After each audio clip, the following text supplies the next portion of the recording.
नमस्कार, स्वागत है आप सभी का हरियाणा डायरी में। मैं हूं आपके साथ सुनील चौहान। हरियाणा के मुख्यमंत्री नायब सिंह सैनी ने बजट पूर्व परामर्श कार्यक्रम में पंचायत और नगर निकाय जनप्रतिनिधियों से सीधा संवाद किया। इस दौरान उन्होंने कहा कि प्रदेश का आगामी बजट केवल सरकारी आंकड़ों तक सीमित नहीं होगा, बल्कि हरियाणा के 280 करोड़ नागरिकों की आशाओं, आवश्यकताओं और सुझावों पर आधारित होगा।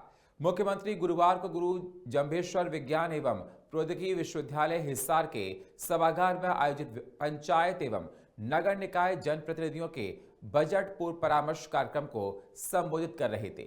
सीएम ने कहा, ये सरकार जनभागीदारी को सर्वोच्च प्राथमिकता देती है और इसी सोच के तहत आगामी 10 दिनों तक पंचायत प्रतिनिधि, नगर निकाय सदस्य एवं आम नागरिक तमाम माध्यमों, विशेषकर चैटबॉट के माध्यम से अपने सुझाव भेज सकते हैं।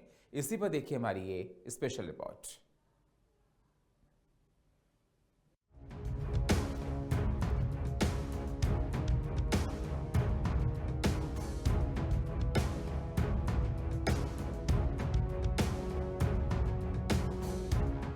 गांव लोकतंत्र की नींव, सरपंच पहली आवाज, मुख्यमंत्री।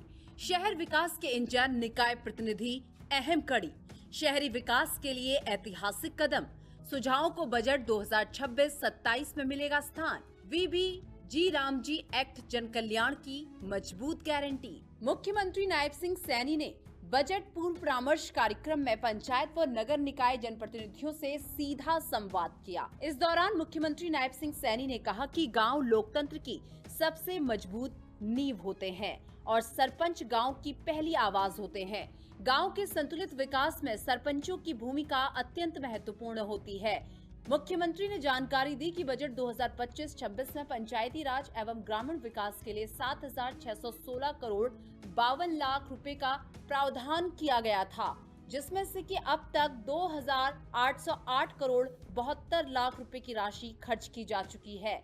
इस बजट के तहत ग्रामीण क्षेत्रों में फिरनियों का निर्माण, महिला चौपालों की स्थापना, e-library, indoor gym, Amrit Sarovar, ठोस कचरा प्रबंधन सहित अनेक जन कल्याणकारी योजनाएं लागू की गई हैं। साथियों, हमारी सरकार का यह स्पष्ट और दृढ़ संकल्प है, विश्वास है कि प्रदेश का विकास तभी संभव है जब गांव और शहर दोनों समान गति से आगे बढ़े, तभी वो विकास संभव है। हमने इस वर्ष यह निर्णय लिया कि सरपंचों को, पार्षदों को और स्थानीय सुशासन से जुड़े हमारे प्रतिनिधियों को के साथ अलग से बजट पूर्व परामर्श वो किया जाए। शहर विकास के इंजन, निकाय प्रतिनिधि अहम कड़ी। मुख्यमंत्री ने कहा कि शहर किसी भी राज्य के विकास के इंजन होते हैं।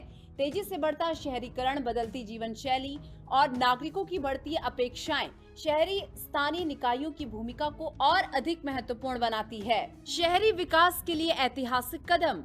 मुख्यमंत्री नायब सिंह सैनी ने बताया कि बजट 2025-26 में स्थानीय निकायों के लिए 5,666 करोड़ 28 लाख रुपए का प्रावधान किया गया है। उन्होंने कहा कि शहरी क्षेत्रों को सशक्त बनाने के लिए संपत्ति कर, विकास कर और कचरा शुल्क जैसी व्यवस्थाएं न्यूनतम और व्यवहारिक दरों पर लागू की गई हैं। जल निकासी की समस्या के समाधान के लिए 100 करोड़ रुपए का विशेष कोष स्थापित किया गया है। सीवरेज, साफ सफाई और अन्य नगर सेवाओं के लिए आधुनिक मशीनरी उपलब्ध कराई गई है। सुझावों को बजट 2026-27 में मिलेगा स्थान। मुख्यमंत्री ने बैठक में सरपंचों, पार्षदों और अन्य जनप्रतिनिधियों द्वारा किए गए व्यवहारिक एवं जमीनी सुझावों को गंभीरता से सुना और आश्वासन दिया कि इन सुझावों को आगामी बजट 2026-27 में शामिल किया जाएगा।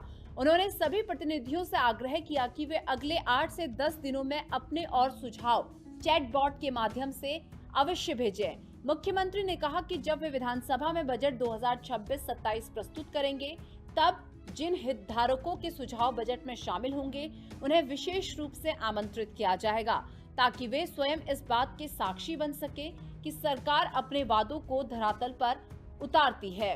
हमने 2025-26 का बजट, उस बजट में पंचायती राज एवं ग्रामीण विकास के लिए हमने पिछले बजट के अंदर 7,000 616 करोड़ 52 लाख रुपए का बजट आवंटन किया था।